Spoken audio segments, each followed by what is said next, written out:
नमस्कार दोस्तों। आज के इस नए विश्लेषण में हम एक ऐसी अंतरिक्ष घटना पर चर्चा करने वाले हैं जो सच में बेहद दुर्लभ और शक्तिशाली है। हम बात कर रहे हैं 2026 में आने वाले गुरु पुष्य योग की।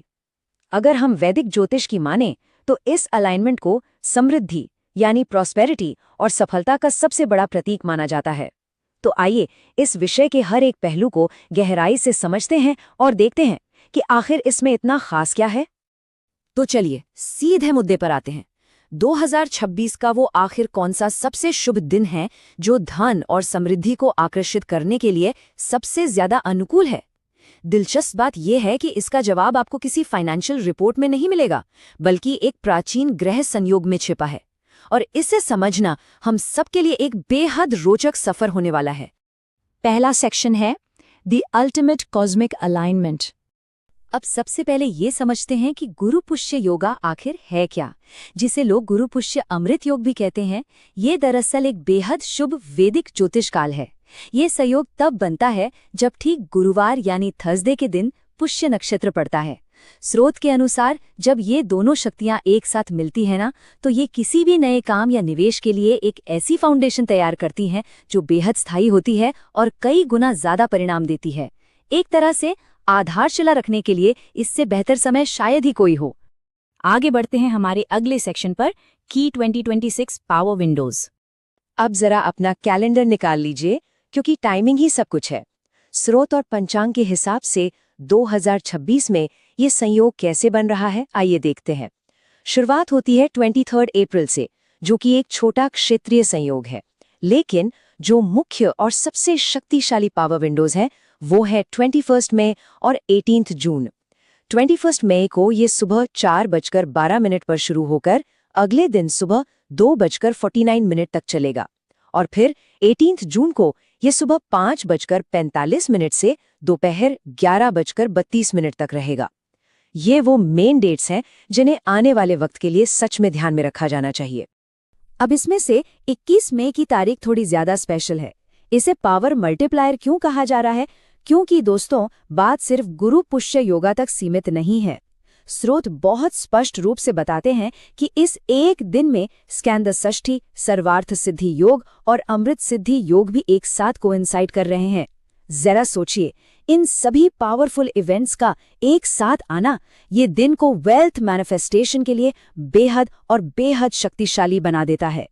ऐसी कॉस्मिक सिनर्जी वाकई बहुत दुर्लभ होती है। हमारा तीसरा सेक्शन है द प्रॉस्पेरिटी प्लेबुक। तो इस एनर्जी का फायदा उठाने के लिए आखिर किया जाए? सबसे पहले फाइनेंशियल मूव्स की बात करते हैं। स्रोतों की माने तो ये समय सोना, चांदी, रियल एस्टेट या नई गाड़ी खरीदने के लिए बिल्कुल परफेक्ट है। क्यों? क्योंकि इस दिन किए गए निवेश लंबे समय तक अपनी वैल्यू बनाए रखते हैं और स्थायित्व देते हैं। इसके अलावा अगर कोई नया बिजनेस शुरू करना हो, बड़े कॉन्ट्रैक्ट साइन करने हो या कोई long term investment plan start करना हो, तो इस संयोग में ये सब करना अत्यंत लाभकारी माना गया है। लेकिन बात सिर्फ पैसों की नहीं है, आध्यात्मिक पहलू भी उतना ही जरूरी है। बताया गया है कि कनक धारा स्तोत्र या विष्णु सहस्त्र नाम का पाठ करना इस शुभ ऊर्जा को और भी बढ़ा देता है। एक और छोटी सी लेकिन कमाल की प्रैक्टिस यहाँ हाईलाइट की गई है। घर के ईशान कोण यानी नॉर्थ ईस्ट डायरेक्शन में गाय के घी का दीपक जलाना। ये एक बहुत ही सिंपल तरीका है जिससे उस पूरी जगह की सकारात्मक ऊर्जा सीधे कई गुना बढ़ जाती है। इसके अलावा चैरिटी और दान पुण्य के कार्यों का भी बड़ा खूबसूरत उल्लेख है, जैसे कि पीपल का पेड़ लगाना या फिर ठीक दोपहर के समय, जो कि पीक नून आवर्स होते हैं, केसर और चना दाल का दान करना। ये रेमेडीज जुपिटर यानी गुरु ग्रह को और मजबूत करती हैं। सही वक्त पर उठाए गए ये छोटे छोटे धार्मिक कदम इस दिन के पूरे इम्पैक्ट को सॉलिड बना देते हैं। अब आते हैं हमारे चौथे और आखिरी सेक्शन पर, बीवेयर द कॉस्मिक ट्रैप्स। अब थोड़ा रुकिए और ध्यान दीजिए। इस मल्टीप्लाइंग एनर्जी का स्रोत के अनुसार एक डार्क साइड भी है। देखिए, इस दिन की शक्ति का बेसिक नेचर ही यही है कि वो चीजों को मल्टीप्लाई करती है, यानी कई गुना बढ़ा देती है। तो अगर इसका गलत तरीके से इस्तेमाल किया जाए या ऐसी चीजें की जाएं जो वर्जित हैं, तो परिणाम बिल्कुल उल्टे और उतने ही खतरनाक हो सकते हैं। अब ये पॉइंट सच में हैरान कर देने वाला है। एक तरफ तो हम कह रहे हैं कि ये शुभ कार्यों के लिए साल का सबसे बड़ा दिन है, पर दूसरी तरफ इस दिन शादी विवाह पर पूरी तरह से बैन लगाया गया है। जी हाँ, स्रोत स्पष्ट करते हैं कि पुष्य नक्षत्र में शादी करना सख्ती से वर्जित है। और इसके पीछे का कारण एक प्राचीन ट्रेडिशनल कॉस्मिक कर्ज यानी एक अंतरिक्ष श्राप को इसकी वजह बताया गया है। ये एक ऐसा विरोधाभास है जो इस पूरे दिन को और भी रहस्यमयी और फैसिनेटिंग बना देता है। और अब बात आती है सबसे बड़ी चेतावनी की, multiplying wealth versus multiplying date.